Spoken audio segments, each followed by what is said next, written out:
اعوذ باللہ من الشیطان الرجیم بسم اللہ الرحمن الرحیم الحمد للہ رب العالمین والصلاة والسلام علی محمد وعلی آلہ وسلم۔ سورہ الفجر نزول کے لحاظ سے 10ویں اور ترتیب کے لحاظ سے 89 سورہ ہے، اور اس کی کل چھوٹی چھوٹی 30 آیات ہیں۔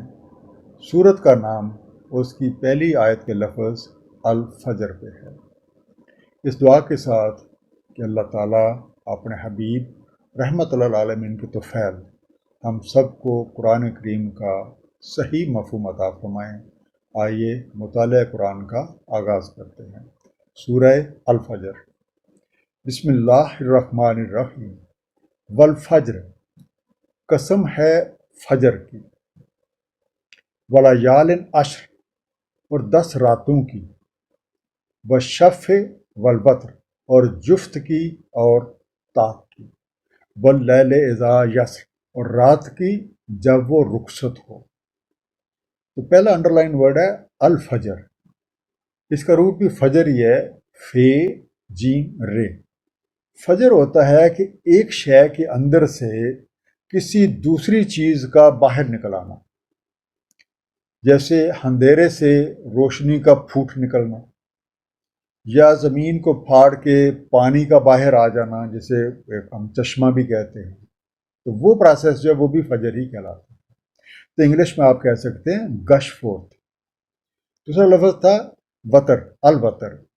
وتر کا روٹ واو تے رے تاک یا آڈ۔ اب آپ غور کریں کہ یہ جو پہلی 4 صورتیں ہیں، ایک لگاتار قسمیں کھائی جا رہے ہیں۔ جب سورہ کے شروع میں اس طریقے سے قسمیں کھائی جائیں تو اس کا ایک مقصد ہوتا ہے، اور وہ مقصد کیا ہے کہ ہماری توجہ کسی ایک انتہائی اہم چیز کی طرف مبذول کرنا، جو عام حالات میں جس کی طرف ہمارا دھیان نہیں جاتا یا ہم اس کے بارے میں غافل رہتے ہیں۔ اب ان قسموں سے سب سے پہلی فجر کی، یعنی اندھیرے سے روشنی کا پھوٹ نکلنا، یا کسی تاریک دل میں ایمان کی روشنی کا پھوٹ نکلنا، یا آپ کہہ سکتے ہیں کفر کے اندھیروں میں ایمان کی شمع کا روشن ہو جانا ہے۔ آیت نمبر 2 اور 3 جو ہے، اس میں سے اکثر مفسرین نے ماہ رمضان کی آخری 10 راتیں مراد لی ہیں، اور اسی مناسبت سے جفت اور طاق کی اہمیت بیان کی ہے، جبکہ کچھ حضرات نے ذی الحج کی پہلی 10 راتوں کی طرف اشارہ کیا ہے۔ لیکن ایک دلچسپ بات یہ ہے کہ اوسطاً 10 دن میں جو بیج آپ زمین میں ڈالتے ہیں، 10 دن کے اندر وہ بیج پھوٹ کے اپنی کونپل زمین سے باہر نکالتا ہے۔ اور جب اس 10 کے حوالے سے ہم قرآن کریم میں تحقیق کرتے ہیں تو کئی ایک بڑی دلچسپ چیزیں جو ہیں وہ سامنے آتی ہیں۔ مثلا قسم توڑنے کا کفارہ 10 روزے، حج کے موقع پہ اگر قربانی میسر نہ آئے تو 10 روزے، اچھائی کا بدلہ 10 گنا، اور حضرت موسیٰ علیہ السلام کے ساتھ جو ایک ملاقات کی ایک میعاد مقرر کی گئی تھی، وہ بیسیکلی تھی 30 دن، پھر 30 میں 10 اور بڑھائے گئے تو وہ ہو گئے 40۔ لیکن جو سب سے زیادہ اہم اور توجہ طلب نقطہ آپ کو نظر آئے گا وہ آپ کو سورہ طٰہٰ کی آیت نمبر 102 اور 103 میں ملے گا۔ وہ کیا ہے کہ جس روز نفخہ صور ہوگا ہم اکٹھا کریں گے مجرموں کو اس روز مدی ہوئی صورت میں، خفت سے کہتے ہیں آپس میں نہیں رہے تم مگر اشرم 10۔ اور جو آخری آیت تھی، آیت نمبر 4، واللیل اذا یسر، رات کی رخصتی کا جو تذکرہ ہے، یہ اندھیرے دور ہونے اور روشنی کے پھیلنے کی طرف ایک اشارہ ہے۔ حلفی ذالک قسم لذی ہجر، کیا ان میں سے کوئی بھی قسم ہے کسی صاحب ہجر کے لیے؟ الم تر کیف فعل ربک بعاد، کیا نہ دیکھا آپ نے جو کیا آپ کے رب نے عاد کے ساتھ؟ ارم ذات العماد، ارم ستونوں والے سے، التی لم یخلق مثلھا فی البلاد، جیسے وہ نہیں خلق کی گئی اس کی مثل کسی دیس میں۔ وثمود الذین جابوا الصخر بالواد، اور سمود جنہوں نے تراشا چٹانوں کو وادی میں۔ تو سب سے پہلے ہم یہ جو ٹرمنالوجی ہے، الذی ہجر، صاحب ہجر، جو حق کے قبول کرنے میں پتھر یعنی سنگ دلی کا مظاہرہ کر رہے ہیں، یا آپ کہہ رہے ہیں کہ پتھر کی طرح رکے ہوئے ہیں، حق کی کوئی بات ان پہ اثر ہی نہیں کرتی، جیسے پتھر کے اندر پانی بالکل نہیں جاتا۔ دوسرا لفظ ہے جابو، جابو جوب سے بنا، جیم واو بے، کھودا یا تراش خراش کی، کاروڈ آؤٹ۔ اب آیت نمبر 5 میں یہ قسمیں کھانے کے بعد ہمارے سامنے ایک سوال رکھا گیا ہے کہ جو شخص قبول حق سے رکا ہوا ہے تو کیا یہ سارے حقائق دیکھ کر بھی اس کے ذہن میں کوئی ایسی بات نہیں آتی جسے وہ سبق حاصل کرے اور حق کی طرف راغب ہو جائے؟ اب ایسے لوگوں کے سامنے کچھ اقوام سابقہ کے مسالے جو ہیں وہ رکھی گئی ہیں اور غور و فکر کی دعوت دی گئی ہے، تاکہ ہم سب بذات خود ان اقوام کے احوال کو بھی جانیں اور ان کے طرز عمل کا مطالعہ کریں اور ان وجوہات کی کھوج لگائیں جس کی بنیاد پہ یا جس کی وجہ سے ان کا عروج زوال میں بدل گیا۔ آیت نمبر خاص طور پہ 6، 7 اور 8 میں جو الفاظ ہیں، عاد، ارم، ذات العماد اور سمود، یہ ہمیں غور و فکر کی بہت دعوت دیتے ہیں، اور بہتر ہوگا کہ ہم ان کا جائزہ جو تازہ ترین تحقیق ہے اس کی روشنی میں لیں۔ توریت کے مطابق حضرت نوح علیہ السلام کے 3 بیٹے تھے، ایک کا نام سام، دوسرے کا نام حام اور تیسرے کا نام یافس تھا، اور خاص طور پہ وہ جو جزیرۃ العرب ہے، یہ جو اکثر آبادی ہے یہ سام کی اولاد ہے، اس لیے یہ سامی بھی کہلاتے ہیں۔ تو سام کے 5 بیٹے تھے اور ان بیٹوں میں سے ایک کا نام ارم تھا۔ پروفیسر زبید احمد اپنی کتاب ادب العرب میں لکھتے ہیں کہ عاد ارم بن سام بن نوح علیہ السلام کی اولاد تھے، جو 2200 قبل مسیح سے 1700 قبل مسیح تک ان کا ایک دور رہا۔ اور ہمیں تاریخ میں 2 حوالے جو ہیں وہ عاد کے ملتے ہیں۔ تو پہلا تو وہی جس یہ 500 برسوں کی بات کی، یہ ان کا پہلا ظہور بھی گنا جاتا ہے، جس میں ان کی حکومت احقاف، نجد عراق، شام اور مصر اس پہ تھی، اور یہ عاد اولا کہلاتے ہیں۔ اور بابل کے مشہور بادشاہ حمورابی کا جو تعلق ہے وہ بھی اسی دور سے تھا، جبکہ ان کا جو دوسرا دور ہے وہ 1800 قبل مسیح میں ہوا اور تقریباً 200 برس تک وہ ایک ڈیوریشن رہی، اور اس میں جو ان کا ایک کنسنٹریشن ایریا کہہ لیں یا ان کا جو مرکزی شہر تھا وہ تھا مدائن ساحلے، اور ان کا نام تھا سمود۔ تو سمود کو ہی عاد ثانی بھی کہا جاتا ہے۔ مشہور سیرت نگار اور مورخ ابن اسحاق فرماتے ہیں کہ سام بن نوح کے کئی بیٹے تھے، اور ان میں سے ایک کا نام ارم تھا، اور فلسطین کے عمالقہ اور مصر کے فرعون یہ ارم کی اولاد سے تھے۔ اس لحاظ سے اگر تمام فرعونوں کو ارم کی اولاد سمجھا جائے تو اس بات میں کوئی شبہ نہیں رہا جاتا کہ ذات العماد سے مراد احرام بنانے والے فرعون و فرعون ذی الاوتاد، اور فرعون کھونٹوں والا، الذین طغوا فی البلاد، جنہوں نے طغیانی مچائی دیس میں یا زمین میں، فاکثروا فیہا الفساد، تو بکثرت کیا ان میں فساد، فصب علیہم ربک صوت عذاب، پس برسایا ان پہ تمہارے رب نے کوڑا عذاب کا، ان ربک لبالمرصاد، بے شک آپ کا رب طاق میں ہے۔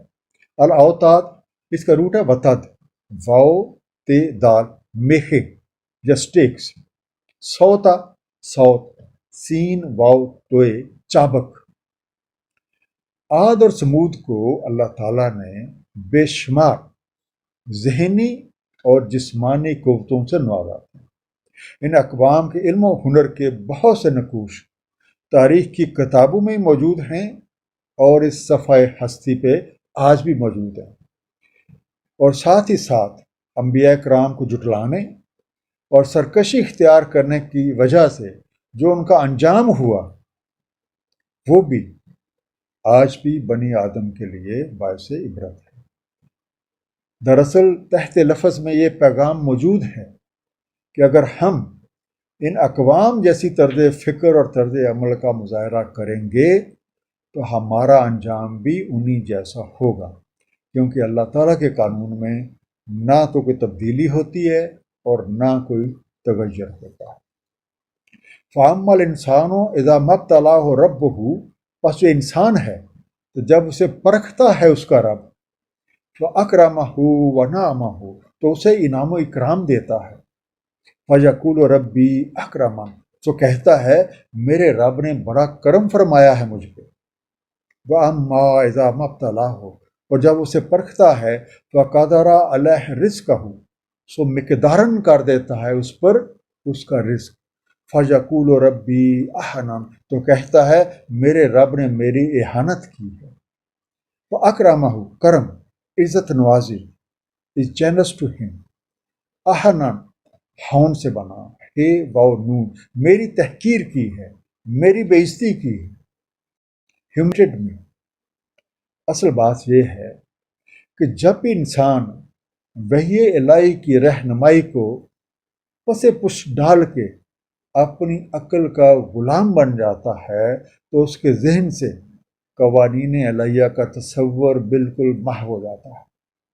وہ وحی سے دوری کی وجہ سے بھول ہی جاتا ہے کہ قوانین الہیہ کے مطابق اعمال اپنے اثرات ضرور مرتب کرتے ہیں، اور جو مختلف آسانیاں اور تکلیفوں کو حادثاتی واقعات سمجھ کے اپنے آپ کو طفل تسلیاں دیتا رہتا ہے، اور اس کی عادت اتنی پختہ ہو جاتی ہے کہ جب کبھی آسانیاں ملتی ہیں تو اسے اللہ کا کرم قرار دیتا ہے، اور اسی طرح جب کبھی کسی تنگی ترشی کا سامنا کرنا پڑتا ہے تو ساری کی ساری ذمہ داری اللہ پہ ڈال کے اپنے آپ کو بالکل بری قرار دیتا ہے، اور کبھی بھی یہ زحمت نہیں کرتا کہ اپنے گریبان میں جھانک کے ان حقائق کو جاننے کی اور ان وجوہات کو کھوجنے کی کوشش کرے۔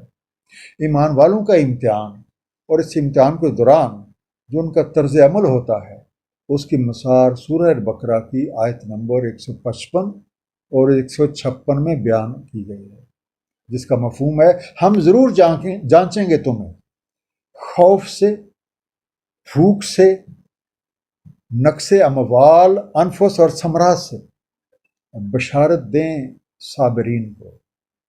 یہ وہ لوگ ہیں جب پہنچتی ہے انہیں کوئی مصیبت تو کہتے ہیں بے شک ہم اللہ تعالیٰ سے ہیں اور بے شک ہمیں اسی کی طرف لوٹنا ہے، انا للہ و انا الیہ راجعون۔ کلا بل لا تکرمون الیتیم، ہرگز نہیں، بلکہ تم یتیموں کی تکریم نہیں کرتے۔ ولا تحاضون علی طعام المسکین، اور نہیں تم آمادہ کرتے ایک دوسرے کو طعام مسکین پہ۔ وتاکلون التراث اکلا لما، اور تم کھا جاتے ہو میراث ہڑپ کرتے ہو سمیٹ کر۔ وتحبون المال حبا جما، اور تم محبت رکھتے ہو مال کی ایک حب بے پایا۔ کلا اذا دکت الارض دکا دکا، ہرگز نہیں جب پاش پاش کر دی جائے زمین ریزہ ریزہ کر کے۔ تحازون حزا سے بنا، ہے زواد زواد، تمہیں خواہش محسوس ہوتی جو فیل ارج، لما لمم سے بنا، سارے کا سارا، آل ٹوگیدر، جمم سے بنا، جیم میم میم، ہر درجہ کی، امینس، دکا دکک سے بنا، دال کاف کاف، توڑ پھوڑ دی جائے، کوٹ ڈالی جائے، کرشڈ اور پاؤنڈر۔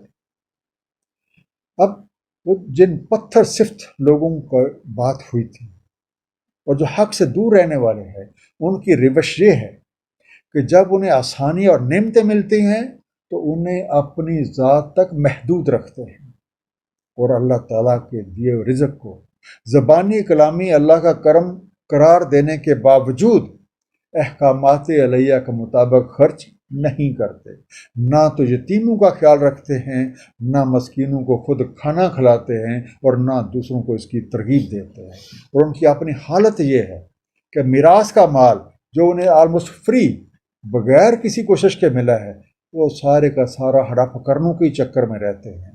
مال و دولت سے ایسی محبت کہ ساری زندگی اسی چکر میں گزار دیتے ہیں۔ یہ لوگ بھول ہی جاتے ہیں کہ دنیا کا یہ کھیل تماشا چند روزہ ہے، اور ایک دن یہ سب کچھ یہیں چھوڑ کے اگلی منزل کی طرف جانا ہے، اور زیادہ راہ کے طور پہ صرف اور صرف آپ کے اپنے اعمال آپ کے ساتھ ہوں گے۔ اللہ تعالیٰ کے اس کلام کی خوبصورتی یہ ہے کہ یہ نہ صرف مسائل کی مکمل تشخیص پیش کرتا ہے بلکہ یہ ان کا حل بھی تجویز کرتا ہے۔ ان آیات پہ اگر آپ غور کریں گے تو ان میں نپے تلے یا تنگی رزق سے نجات پانے کا نسخہ بھی تعلیم کر دیا گیا ہے، جو کہ یہ ہے یتیموں کا ہر لحاظ سے خیال رکھنا، بھوکھوں کو کھانا کھلانا، اللہ تعالیٰ کے دیے ہوئے رزق کو اس کی منشا کے مطابق اللہ کی مخلوق کی بھلائی کے لیے خرچ کرنا۔ وَجَاءَ رَبُّكَ وَالْمَلَكُ صَفًّا صَفًّا، جلوہ افروز ہے آپ کا رب اور ملائکہ صف در صف۔ وَجِيءَ يَوْمَئِذٍ بِجَهَنَّمَ، اور لایا جاتا ہے اس روز جہنم کو۔ يَوْمَئِذٍ يَتَذَكَّرُ الْإِنسَانُ وَأَنَّى لَهُ الذِّكْرَى، اور اس روز یاد آ جاتا ہے انسان کو، اور اب کیا حاصل اس کے لیے یہ یاد کرنا۔ یقول یا لیتنی قدمت لحیاتی، کہتا ہے کاش میں نے کوئی قدم اٹھایا ہوتا زندگی کے لیے۔ وَيَوْمَئِذٍ لَا يُعَذِّبُ عَذَابَهُ أَحَدٌ، پس اس روز نہیں عذاب دے سکتا اس کا سا عذاب کوئی۔ جی یا اس کا روٹ ہے جیجا، جیم جے الف، لائی جائے اس برا، یا لیتنی اے کاش، وائے افسوس، اوہ آئی وش۔ موت کے بعد ہر کوئی اپنے نامہ اعمال کے ساتھ اپنے رب کے حضور پیش ہو جاتا ہے، اور جن لوگوں نے اپنی ساری عمر اللہ تعالیٰ کی نعمتوں کی ناقدری، ناشکری اور احکامات کی خلاف ورزی میں گزاری ہے، اس کا نتیجہ اگلے مرحلے میں جہنم یعنی سختیاں اور تکلیفیں ہیں۔ اور یہ نتیجہ دیکھ کے انسان کو اپنی غلطیوں کا بھرپور احساس ہو جاتا ہے، لیکن اس وقت یہ یاد کرنے کا کیا فائدہ، جو کیا ہوا ہے وہ تو بھگتنا ہے۔ وَلَا يُوثِقُ وَثَاقَهُ أَحَدٌ، اور نہیں پابند کر سکتا اس کا سا پابند کرنا کوئی۔ یا ایھا النفس المطمئنہ، اے نفس مطمئنہ، ارجعی الی ربک راضیۃ مرضیہ، لوٹ چل اپنے رب کی طرف، تو اس سے راضی وہ تجھ سے راضی۔ فادخلی فی عبادی، بس داخل ہو جا میرے بندوں میں۔ وادخلی جنتی، اور داخل ہو جا میری جنت میں۔ یوسو ہے وسق، جکڑ دیتا ہے، بائنڈز، امپاسز، اور پھر جو ٹرمنالوجی ہے راضیۃ مرضیہ، تو اس کی رضا کا طالب بھی ہو اور اس کی رضا کا مطلوب بھی، گویا اس کی رضا تیری مطلوب ہے اور تیری رضا اس کی مطلوب۔ اب نفس کی 3 حالتیں جو ہے ان کا بیان ہمیں قرآن کریم میں ملتا ہے۔ سب سے لوئسٹ ڈگری یا سب سے لو لیول جو ہے وہ ہے نفس امارہ۔ یہ ایسا نفس ہے جو برائی پہ ہی راغب رہتا ہے، اور اس کا ذکر ہمیں ملتا ہے سورہ یوسف کی آیت نمبر 53 میں، جس کا مفہوم کچھ طریقے سے ہے، اور نہیں میں بری قرار دیتا اپنے نفس کو۔ بے شک نفس امارہ ہے برائی سے، سوائے اس کے جس پہ رحم فرمائے اللہ تعالیٰ۔ بے شک میرا رب بخشنے والا، رحم فرمانے والا ہے۔ اور جو دوسری کیٹیگری ہے وہ ہے نفس لوامہ، ایسا نفس کہ اگر آپ برائی کرتے ہیں تو وہ ملامت کرتا ہے، شرمندگی فیل کرتا ہے۔ اور اس کا ذکر جو ہے وہ سورہ قیامہ کی آیت نمبر 2 میں ہے، جس کا مفہوم ہے اور نہیں میں قسم کھاتا ہوں نفس لوامہ کی۔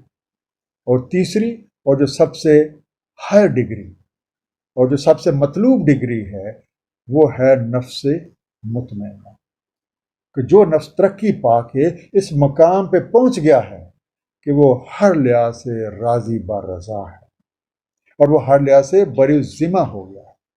اس نے اپنے ذمے جو کام تھا وہ مکمل کر دیا۔ نفس مطمئنہ کے حامل سے کہہ دیا جاتا ہے اب تو کامیاب ہو گیا ہے، کیونکہ تم نے اپنی رضا کو اللہ کی رضا کے تابع کر دیا ہے، اس لیے اب تم میرے خاص بندوں میں شامل ہو جاؤ اور میری جنت میں داخل ہو جاؤ۔ صدق اللہ العلی العظیم، صلی اللہ تعالی علی حبیب محمد وعلی آلہ وسلم۔